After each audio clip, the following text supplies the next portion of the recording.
afternoon, KELOLAND. Thank you for joining us. Plenty of sunshine again today, and temperatures continue to warm. We already have low 80s showing up across western South Dakota. Plenty of 70s out there for the noon hour. As we are looking at a forecast today, we'll go with mostly sunny skies.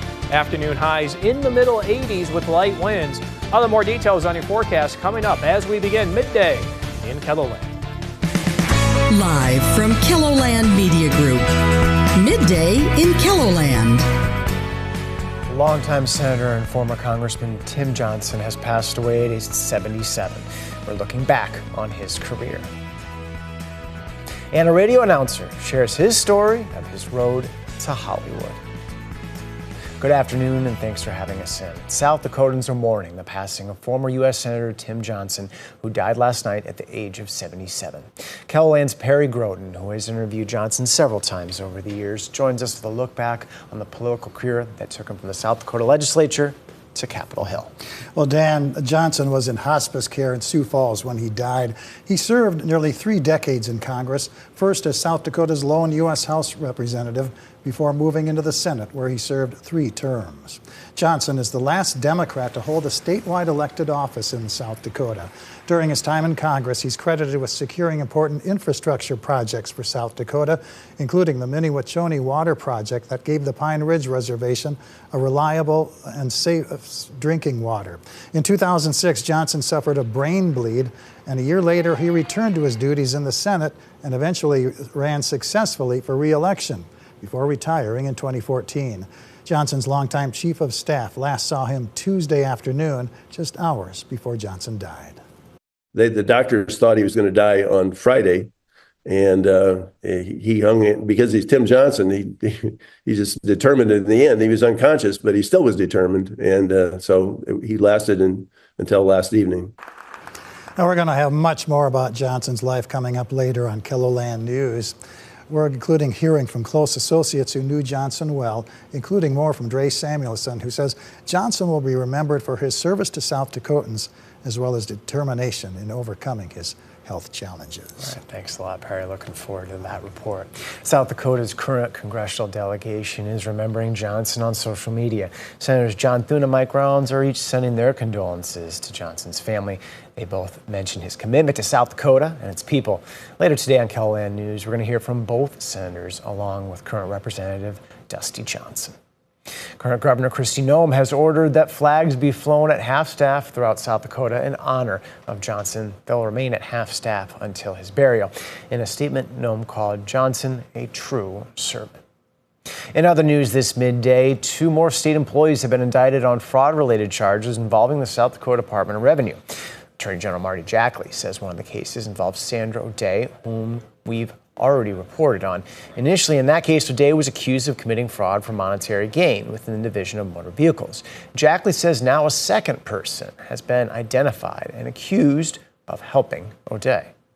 Because it goes back in time, it was a notary issue. She's alleged to have been the notary on some of those transactions. It's beyond the statute of limitations. There are admittedly other charges that could be brought. But with respect to her, we've charged misprision of a felony because of statements she made to law enforcement. 51-year-old Danielle DeGenstein is indicted for misprision of a felony in connection to O'Day. Coming up later tonight, we're going to have additional details on the case and look at Jackley's plans to introduce a government anti-corruption act to legislation. Pivoting now to weather, it looks like a heat record could fall tomorrow, Scott.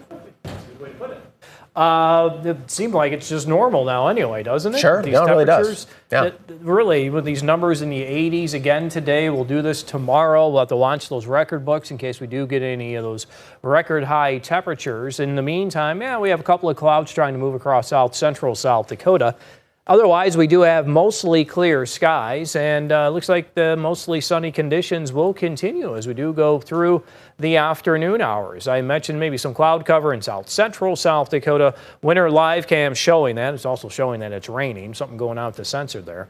But otherwise, we are looking at dry skies that will last straight through this coming weekend as temperatures start to fall. We are looking at falling temperatures for this weekend, so we'll be much cooler.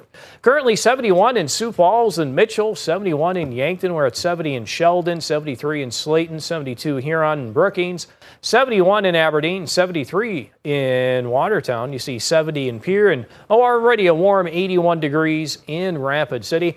And the winds, they're light, 5 to 15 miles per hour in many locations. So that forecast for today, mostly sunny to partly cloudy. Temperatures in the middle 80s will fall to near 50 for an overnight low tonight.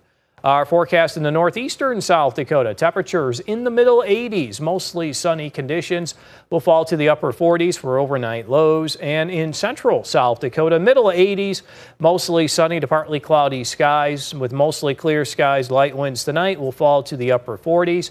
And western South Dakota showing temperatures in the middle 80s for the afternoon with the hazy sunshine that we do have across western South Dakota.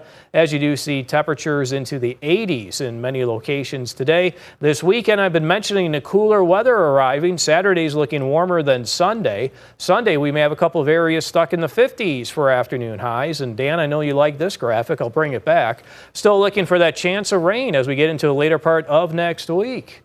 Believe it when you see it, right, Dan? You have my total trust. Okay, well, I'll have more details on your KELOLAND Live Doppler forecast coming up. Thank you, Scott. The names of those involved in a Cottington County deadly crash have been released. The driver of a Chevy Impala, Beverly Ann Halfaday, attempted a left turn across divided U.S. Highway 212 near Watertown. Conrad Kurth, the driver of a Peterbilt semi, was driving east when the two vehicles collided, leaving Halfaday with life-threatening injuries from which she later died. Kurth was uninjured. You've probably never seen Wally Wingert. Well, there's a good chance you've heard his voice. Decades ago, the KELO radio announcer loaded up a station wagon and moved to Hollywood chasing a dream. That dream came true when he was hired as the announcer for The Tonight Show with Jay Leno. He's also carved out a career as a successful voice actor. It's The Tonight Show with Jay Leno. And it was live every day that we recorded it to tape. I was there. I didn't pre-record it. The band was playing. The audience was going crazy. Jay was getting ready to go out. And if I'd have said some wrong word, you'd have heard it. Wingert comes home to South Dakota about once a year to see family and help support a local nonprofit he helped create. Voices Against Cancer raises funds for research and awareness of pediatric cancer.